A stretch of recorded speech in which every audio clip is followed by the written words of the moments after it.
कोलकाता से लेकर दिल्ली तक बहुत बड़ा संदेश दे रहा है। अब पश्चिम बंगाल परिवर्तन का मन बना चुका है। एक बार फिर मेरे साथ बोलिए, भारत माता की वंदे वंदे वंदे वंदे वंदे वंदे। साथियों, आज इस वीर धरा से पश्चिम बंगाल अपने तेज विकास के संकल्प को सिद्ध करने के लिए एक बड़ा कदम उठा रहा है। पिछली बार मैं आपको गैस कनेक्टिविटी के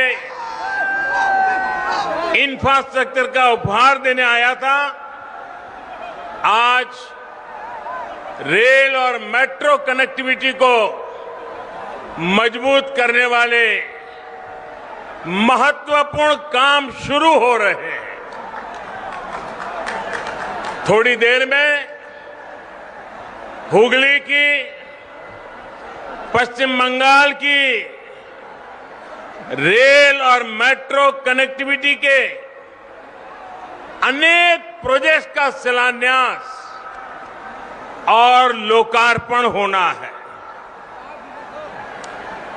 इस महत्वपूर्ण योजनाओं के लिए, बंगाल के उज्जवल भविष्य के लिए मैं आप सबको बहुत बहुत बधाई देता हूं। साथियों, दुनिया में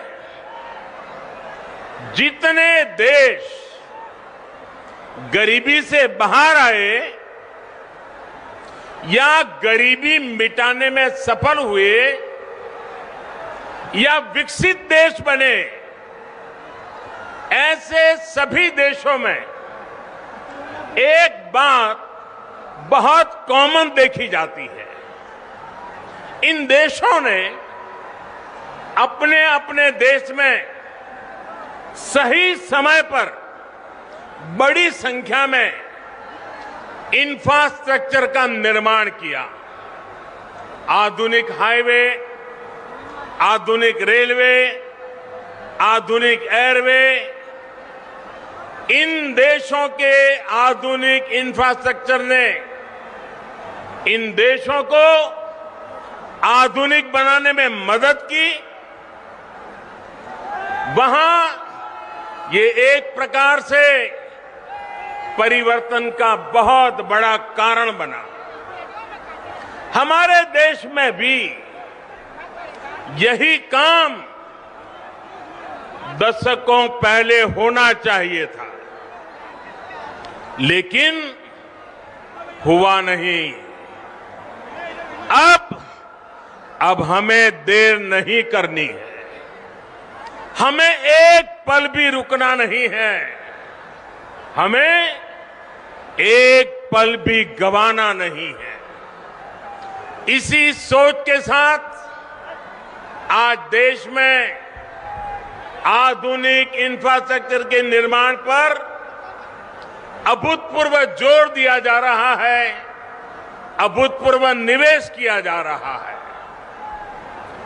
बेहतर इंफ्रास्ट्रक्चर, खेती, उद्योग, टूरिज्म, युवाओं को रोजगार, यानी विकास के हर पहलू के लिए मूलभूत आवश्यकता होती है।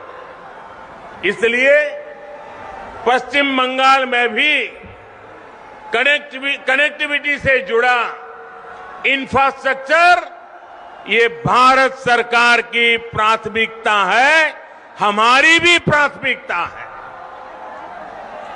बीते वर्षों में हाईवे, रेलवे, एयरवे, वाटरवे और हाईवे, हर प्रकार की कनेक्टिविटी पर फोकस किया गया है। यहां बंगाल में भी हजारों करोड़ रुपए निवेश किए गए हैं। बंगाल में रेल लाइनों के चौड़ीकरण और बिजलीकरण का काम तेज गति से किया जा रहा है। भाइयों बहनों, अब रेलवे को लेकर पश्चिम बंगाल में संभावनाओं के नए द्वार खुल रहे हैं।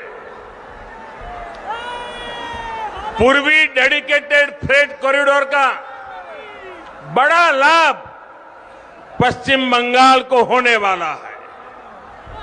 इस प्रोजेक्ट का एक हिस्सा चालू भी हो चुका है और बहुत जल्द पूरा कॉरिडोर खुल जाएगा, जिससे बंगाल में भी उद्योगों के लिए नए अवसर बनेंगे। इसी तरह जो विशेष किसान रेल शुरू की गई है, उसका लाभ आज पश्चिम बंगाल के छोटे किसानों को बहुत तेजी से मिलना शुरू हो रहा है। अभी हाल में ही देश की 100वीं किसान रेल महाराष्ट्र के संगोला से पश्चिम बंगाल के शालीमार तक चलाई गई।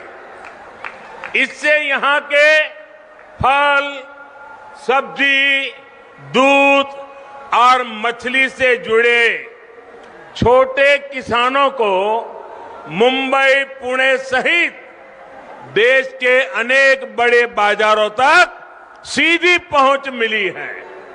भाइयों और बहनों, आज उत्तर 24 परगना, हावड़ा, हुगली जिलों के लाखों छात्र छात्राओं, कर्मचारियों, श्रमिकों के लिए भी बहुत बड़ा दिन है। नॉर्थ साउथ मेट्रो का नोआपाड़ा से दक्षिणेश्वर तक विस्तार होने से हर दिन इन जिलों के हजारों यात्रियों को सुविधा होने वाली है। अब आपको कोलकाता आने जाने के लिए आधुनिक और सुविधा संपन्न तेज पब्लिक ट्रांसपोर्ट मिल गया है। भाइयों और बहनों, चंद्रनगर सहित ये पूरा क्षेत्र भारत की आजादी का, भारत की संस्कृति और भारत के ज्ञान विज्ञान का एक प्रकार से तीर्थ है।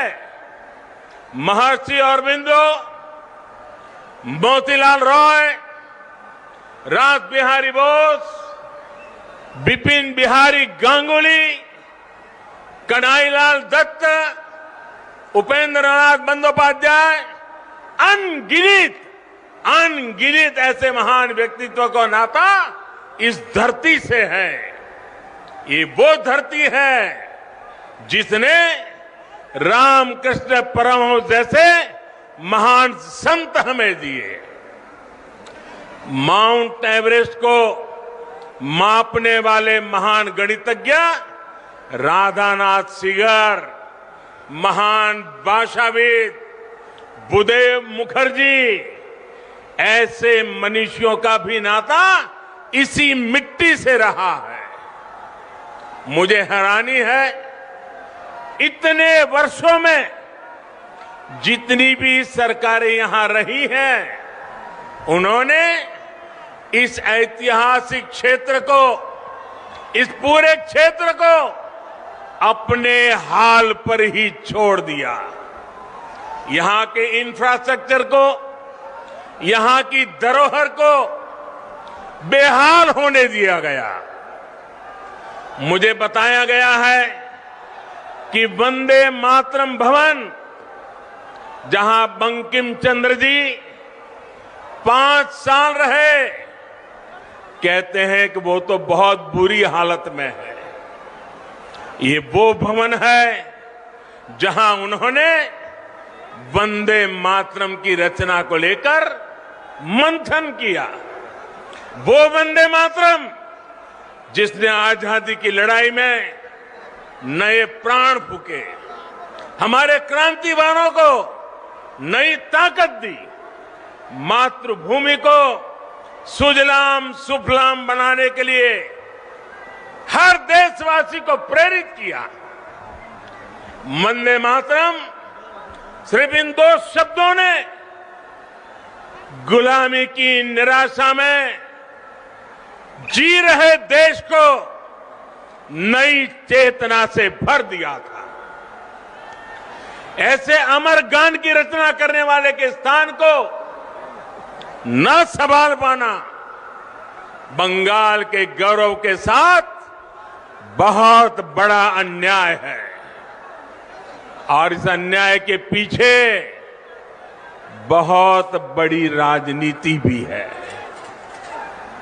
ये वो राजनीति है जो देशभक्ति के बजाय वोट बैंक, सबका विकास के बजाय तुष्टीकरण को बल देती है। आज यही राजनीति बंगाल में लोगों को मां दुर्गा की पूजा से रोकती है, उनके विसर्जन से रोकती है। बंगाल के लोग वोट बैंक की राजनीति के लिए अपनी संस्कृति का अपमान करने वाले ऐसे लोगों को कभी माफ नहीं करेंगे।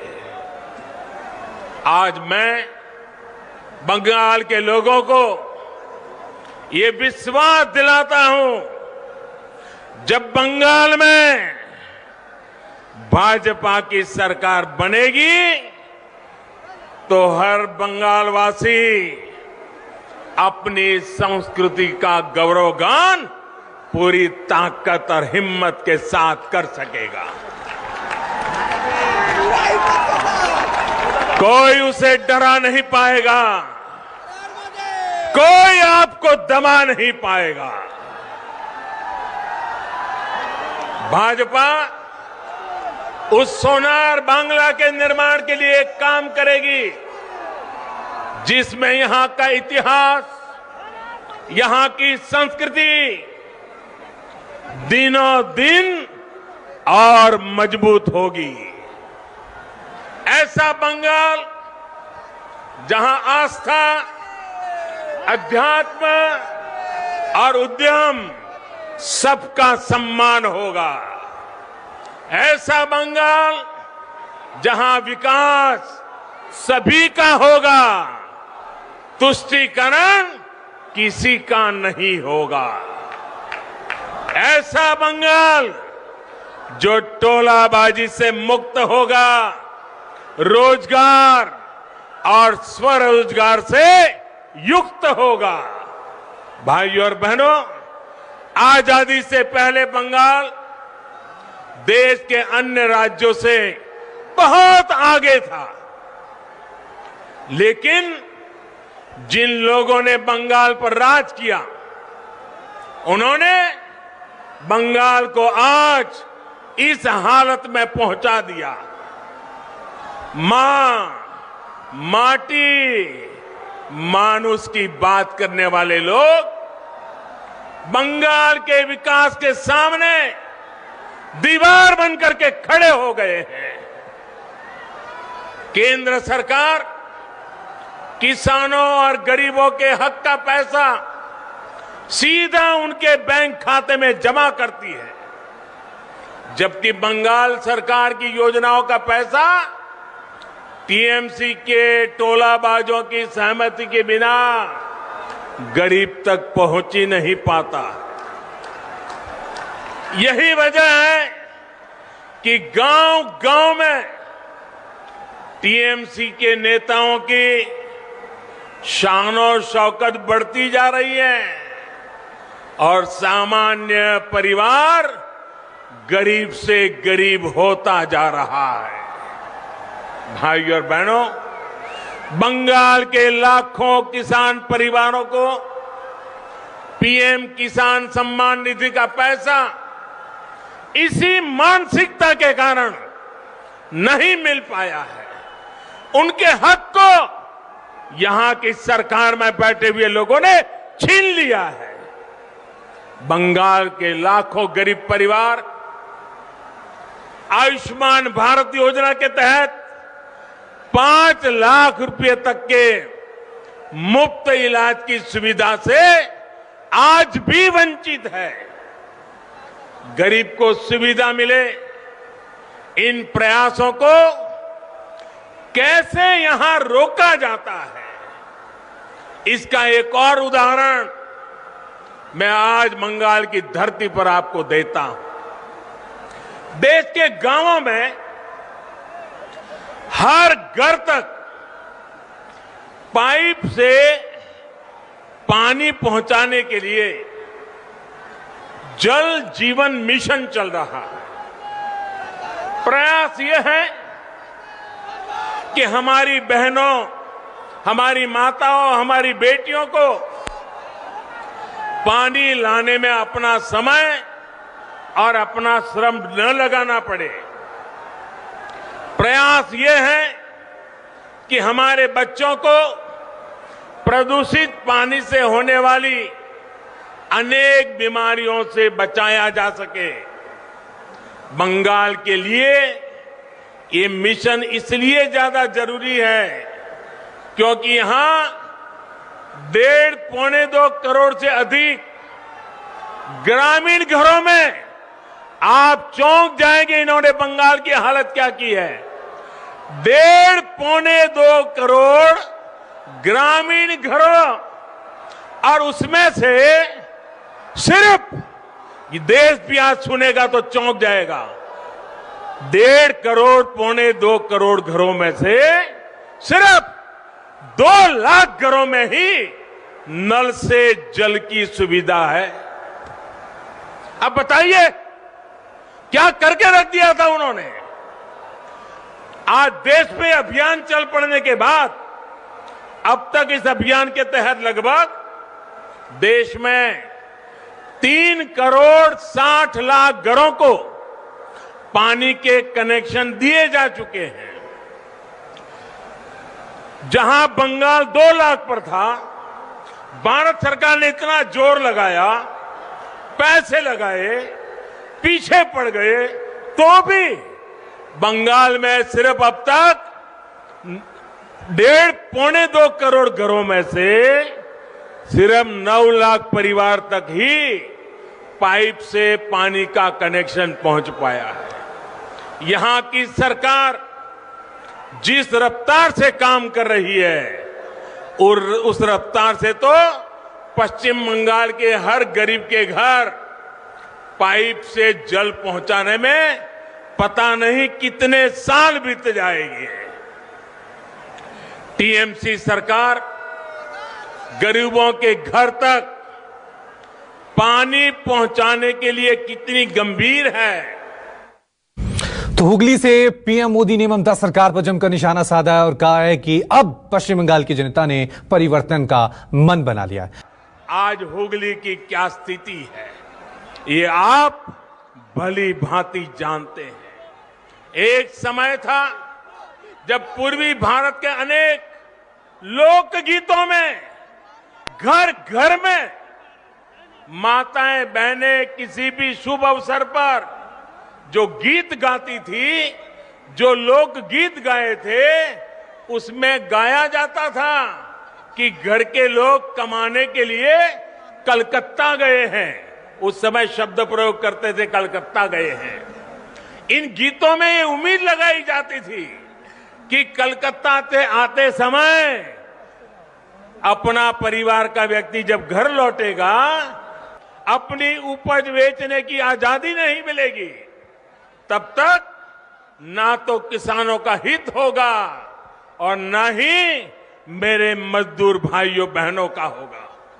साथियों, बंगाल में निवेश के लिए उत्साह की कमी नहीं है। मुसीबत है सरकार ने जो माहौल बनाया है, कट कट कट का जो कल्चर बनाया है, सिंडिकेट के हवाले बंगाल दे दिया है, उसी के कारण ये माहौल बिगड़ता गया है। जब भी मैं विदेश में प्रवासी बंगाली बहनों भाइयों से मिलता हूं तो अपनी मातृभूमि के लिए योगदान देने के लिए हर बंगाल का बेटा बेटी आज दुनिया में कहीं भी होगा वो यहां के लिए कुछ करना चाहता है, लेकिन उनकी सिर्फ एक ही शिकायत रहती है कि वो योगदान करे भी तो कैसे करे। आज के पश्चिम बंगाल में किराए पर, अगर किराए पर बिल्डिंग भी लेनी हो तो उसमें भी कट लगता है, और ये ऐसे बदमाशी कर रहे हैं कि दोनों तरफ से कट लेते हैं। बिना सिंडिकेट की इजाजत के किराए पर बिल्डिंग भी नहीं ले सकते। इस स्थिति को पश्चिम बंगाल के बारे में बनाई गई इस धारणा को हमें मिलकर के बदलना है, और इसलिए यहां आसोल परिवर्तन लाना है, यहां पूर्व बहार से कमल खिलाना है। साथियों, बंगाल का विकास तब तक संभव नहीं है जब तक यहां सिंडिकेट का राज रहेगा। बंगाल का विकास तब तक संभव नहीं है जब तक यहां टोलाबाजों का राज रहेगा। बंगाल का विकास तब तक संभव नहीं है जब तक कट कल्चर बंगाल में रहेगा। बंगाल का विकास तब तक संभव नहीं है जब तक शासन प्रशासन गुंडों को आश्रय देगा। बंगाल का विकास तब तक संभव नहीं है जब तक कानून का राज पश्चिम बंगाल में स्थापित नहीं होता।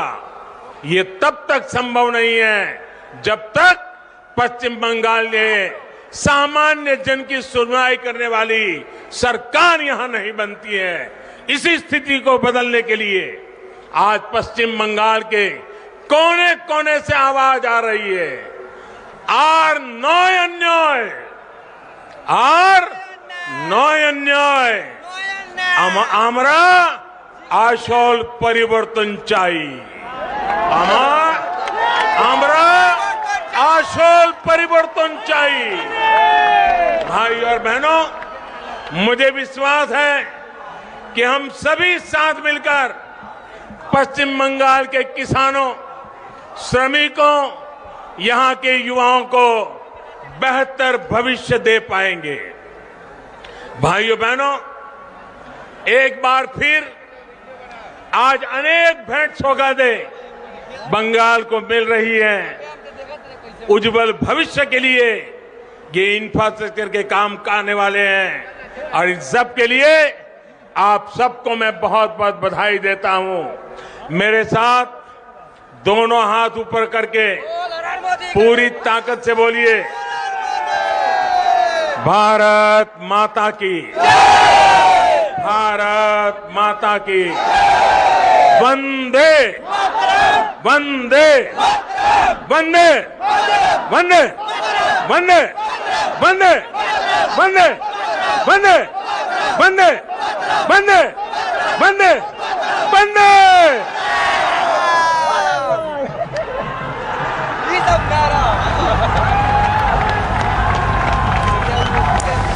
नमस्कार, मैं हूं मानक गुप्ता। अगर आपको हमारा ये वीडियो पसंद आया हो तो इसे लाइक और शेयर जरूर करें, और हाँ, हमें सब्सक्राइब और फॉलो करना ना भूलें ताकि आप देश और दुनिया की कोई खबर मिस ना करें। तो जुड़े रहिए हमारे साथ और देखते रहिए News 24।